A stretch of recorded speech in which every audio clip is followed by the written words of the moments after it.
Satu TV.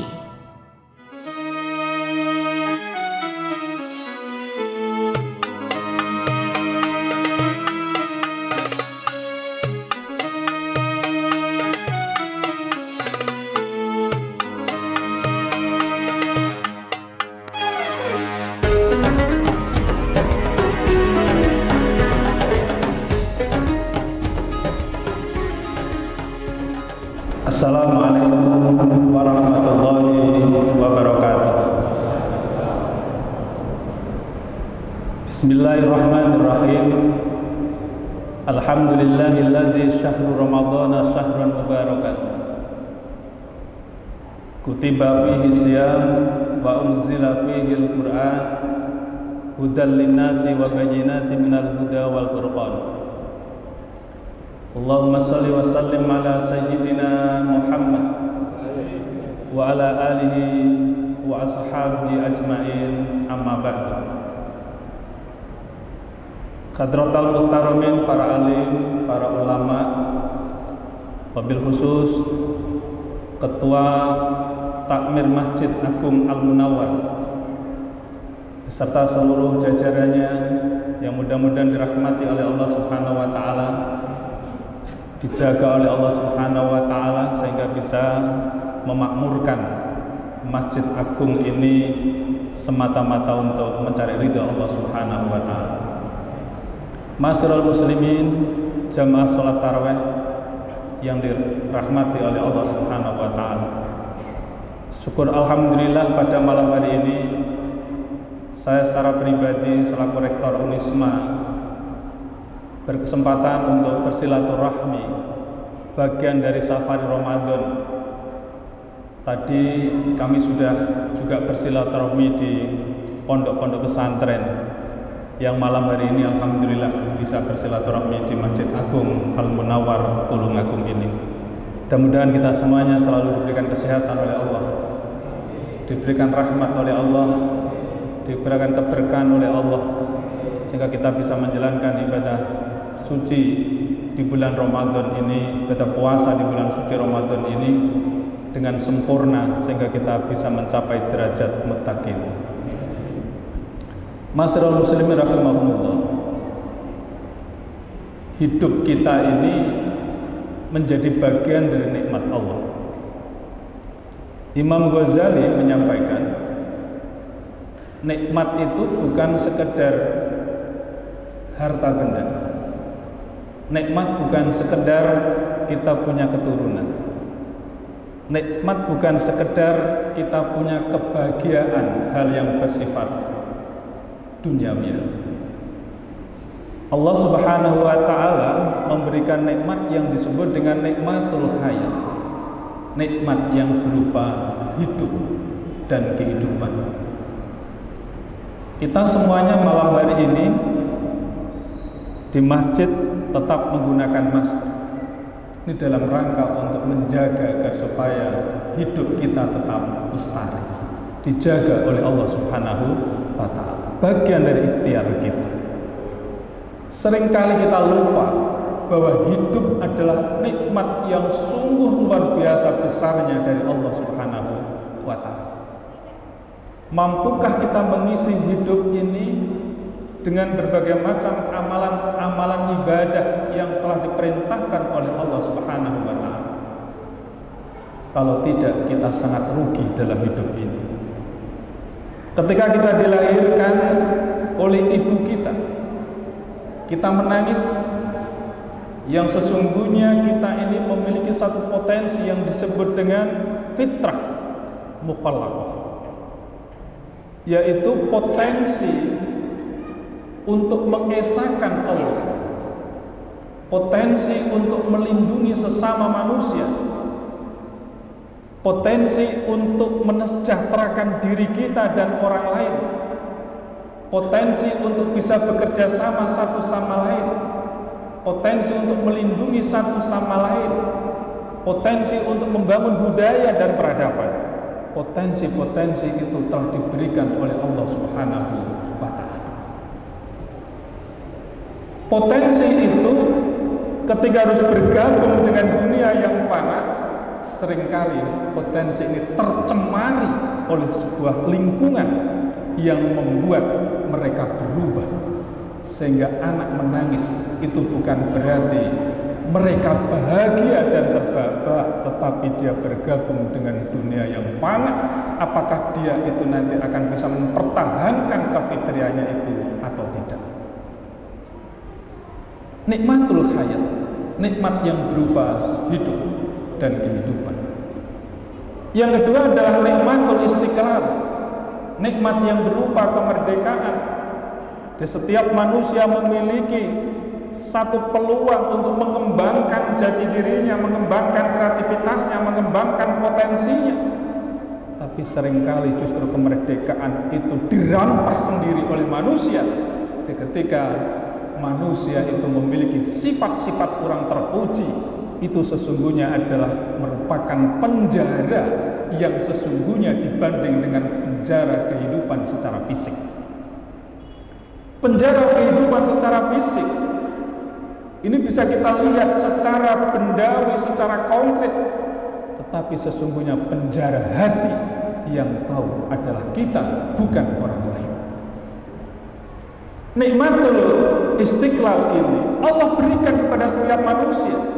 Manusia bisa menghirup udara dengan segar, manusia bisa menikmati berbagai macam hidangan dari Allah Subhanahu wa Ta'ala, bisa berinteraksi sesama manusia, bisa berkarya di tengah-tengah kehidupan masyarakat, karena mereka sesungguhnya adalah memiliki nikmatul istiqlal, nikmat yang berupa kemerdekaan. Seringkali nikmat yang berupa kemerdekaan ini terampas oleh sikap dan perilaku diri kita pribadi, tetapi kita tidak pernah melaksanakan muhasabah atau belum melaksanakan muhasabah yang sesungguhnya. Tetapi nikmat yang ketiga, nyun sewu, ini pendek-pendek saja, waktunya juga terbatas. Nikmat yang ketiga yang disebut dengan nikmatul iman, nikmat iman. Ini adalah nikmat yang sungguh luar biasa besarnya dibanding dengan nikmat-nikmat yang lain. Di samping tadi dua nikmat tadi itu, dengan iman inilah, kalau menurut Imamul Ghazali, ini diibaratkan ibarat benih yang unggul. Ini potensi yang sangat dahsyat, potensi yang sangat luar biasa, benih unggul. Benih unggul ini kalau dianalogkan dengan tanaman, di tanah, di ladang yang subur, pasti akan tumbuh dengan subur. Tetapi tumbuhnya ini bisa jadi tumbuh subur, tetapi tidak menghasilkan buah yang unggul karena banyak hama dan tidak terproteksi, tidak dipelihara, tidak disirami, tidak diayomi, sehingga ini tidak bisa menghasilkan buah yang unggul. Artinya pusuh dalam hal ini, tidak punya buah-buah apa-apa. Tetapi ketika disirami, dipelihara, kemudian juga dirawat sedemikian rupa, maka tanaman yang buah yang bibit yang unggul di tanah yang subur, ketika dirawat, dipelihara dan lain sebagainya, ini akan menghasilkan buah yang unggul pula. Begitu juga iman kita pada Allah Subhanahu wa Ta'ala.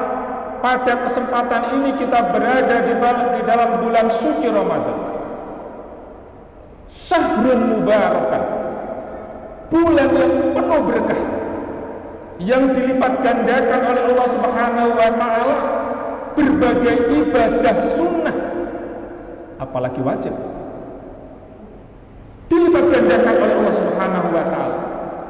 Ibadah-ibadah sunnah seperti tarawih, seperti kita membaca Al-Quran, seperti kita memberikan makan orang lain, seperti kita bersedekah, ini semuanya adalah merupakan pupuk memelihara kualitas puasa kita pada Allah Subhanahu wa Ta'ala melalui iman kita pada Allah Subhanahu wa Ta'ala.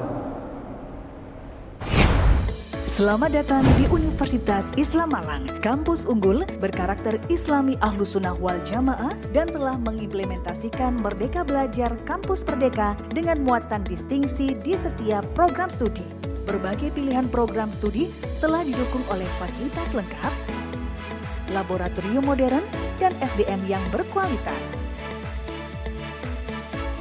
Penguatan karakter serta jalinan kerjasama nasional dan internasional mengantarkan mahasiswa Unisma meraih berbagai prestasi.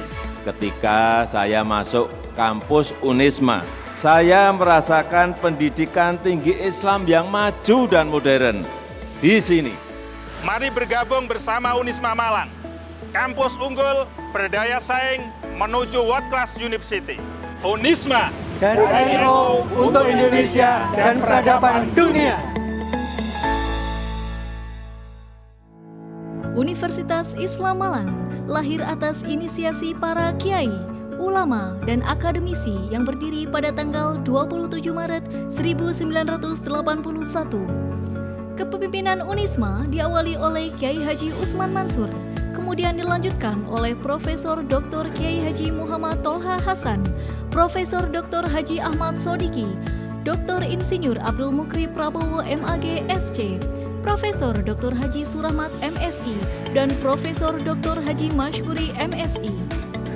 Sebagai perguruan tinggi Islam di bawah naungan LP Ma'arif PBNU, Unisma kini telah tumbuh dan berkembang menjadi universitas unggul bertaraf internasional, berorientasi masa depan dalam ipteks dan budaya, untuk kemaslahatan umat yang berakhlakul karimah, berlandaskan Islam Ahlus Sunnah wal Jamaah.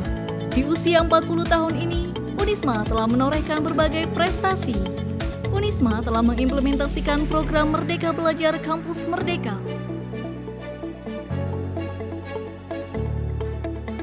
Jalinan kerjasama nasional dan internasional melahirkan berbagai program seperti pertukaran mahasiswa luar negeri, joint research dan seminar, serta summer program. Unisma telah memiliki 269 mahasiswa luar negeri dari 34 negara. Dalam kinerja penelitian dan pengabdian kepada masyarakat, Unisma masuk klaster utama dan berpeluang memanfaatkan dana 15 miliar setiap tahun.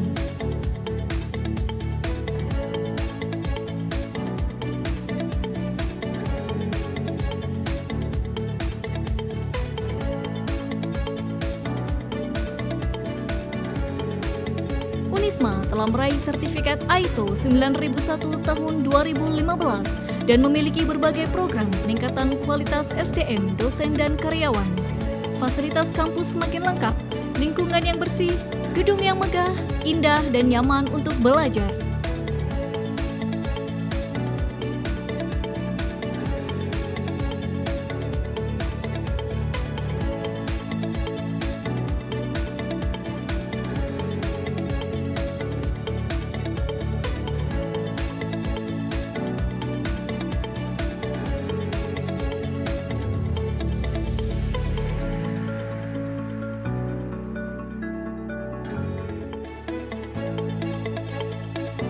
Berbagai program penguatan karakter keislaman, keindonesiaan, serta program peningkatan kreativitas mahasiswa telah dilaksanakan dengan baik untuk menghantarkan mahasiswa berprestasi di kancah nasional dan internasional. Dukungan alumni yang terjalin dengan baik menjadi salah satu kunci keberhasilan Unisma menjadi kampus unggul.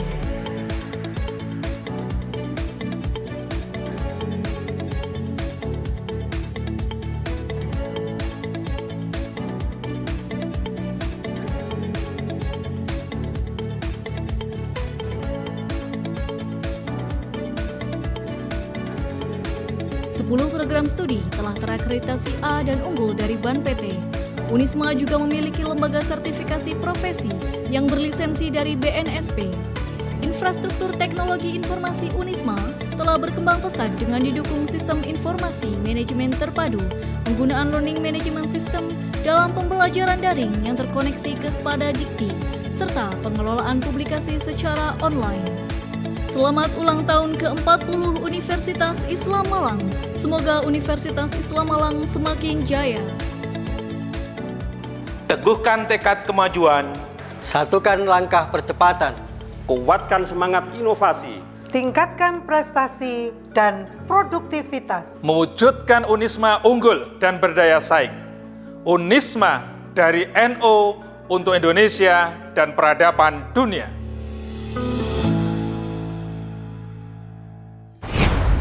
Selamat datang di Universitas Islam Malang, kampus unggul berkarakter Islami Ahlus Sunnah wal Jamaah dan telah mengimplementasikan Merdeka Belajar Kampus Merdeka dengan muatan distingsi di setiap program studi. Berbagai pilihan program studi telah didukung oleh fasilitas lengkap, laboratorium modern, dan SDM yang berkualitas. Penguatan karakter serta jalinan kerjasama nasional dan internasional mengantarkan mahasiswa Unisma meraih berbagai prestasi. Ketika saya masuk kampus Unisma, saya merasakan pendidikan tinggi Islam yang maju dan modern di sini. Mari bergabung bersama Unisma Malang, kampus unggul berdaya saing menuju World Class University. Unisma dari NU untuk Indonesia dan peradaban dunia. Analog-analog yang luar biasa yang telah dikemukakan oleh Imam Al-Ghazali, iman diibaratkan sebagai biji unggul. Bulan Ramadan analognya adalah tanah yang subur. Kita pelihara dengan bagus, dengan kita isi dengan berbagai macam ibadah-ibadah sunnah yang lain, insya Allah akan melahirkan insan yang muttaqi. Mudah-mudahan kita semuanya termasuk insan-insan yang muttaqi. Oleh karenanya Rasulullah Muhammad SAW bersabda, al-jannatu mustaqatun ila arba'ati nafarin, kata Rasulullah. Surga itu begitu merindukan pada 4 golongan. Siapa itu? Talil Quran, orang yang biasa membaca Al-Quran, tadarrus. Maka tadarrus ini bagaimana supaya pada saat bulan suci Ramadan yang sudah kita gencarkan itu 11 bulan yang akan datang, tradisi itu tetap melekat pada diri kita. Disinilah keberkahan kita ketika kita membaca Al-Quran, dirindukan oleh surga Allah Subhanahu wa Ta'ala. Hidup kita juga berkah. Hidup berkah itu berarti adalah ziyadatul khair, tambahnya kebaikan. Ziyadatus sa'adah, tambahnya kebahagiaan. Dan ziyadatul nikmah, tambahnya kenikmatan. Yang kedua adalah wahafidul lisan, orang yang menjaga lisannya. Lisan kita gunakan untuk berbicara seperlunya, untuk hal-hal yang baik. Maka ketika bulan puasa kita melaksanakan puasa, seringkali di antara kawan kita selalu mengatakan, kita sedang berpuasa, tolong jaga mulut, kita jangan ghibah, katakan yang baik-baik. Wahafidul lisan. Andaikan ini kita lakukan 11 bulan seperti pada bulan suci Ramadan, dunia sungguh merasa damai. Tidak lagi di media massa saling hasut, saling benci, saling menyalahkan satu sama lain, karena bisa menjaga lisannya. Wahafidul lisan, untuk menciptakan sebuah kedamaian. Tulungagung ini insya Allah daerah yang damai. Kita belum pernah mendengarkan sesuatu hal yang justru mencuat di tengah-tengah media massa yang terkait dengan menciptakan suasana yang konflik dan lain sebagainya. Damai di kota Tulungagung itu. Yang ketiga, siapa yang dirindukan oleh surga Allah? Wa muta'imil ji'an, orang yang memberikan makan, orang yang sedang berpuasa, orang yang kelaparan, orang fakir, orang miskin yang membutuhkan sedekah kita. Subhanallah, as-sakhiyu qaribu minallah, qaribu minan nas, qaribu minal jannah. Kedermawanan itu dekat dengan surga Allah, dekat dengan manusia, dekat dengan surga. Ba'idu minan nas, tapi juga jauh dari api neraka. Kedermawanan. Saya tadi dalam perjalanan mendapatkan cerita bahwa Masjid Agung ini dibangun oleh seorang yang dermawan, yaitu Bapak Haji Munawar ya, salah satu, mungkin saja saya mungkin, mudah-mudahan beliau diberikan rahmat oleh Allah, disiapkan surga oleh Allah Subhanahu wa Ta'ala. Ini karena kedermawanan, dan kita semuanya mudah-mudahan termasuk hamba Allah yang dermawan tadi. Yang terakhir, siapa yang dirindukan oleh surga Allah?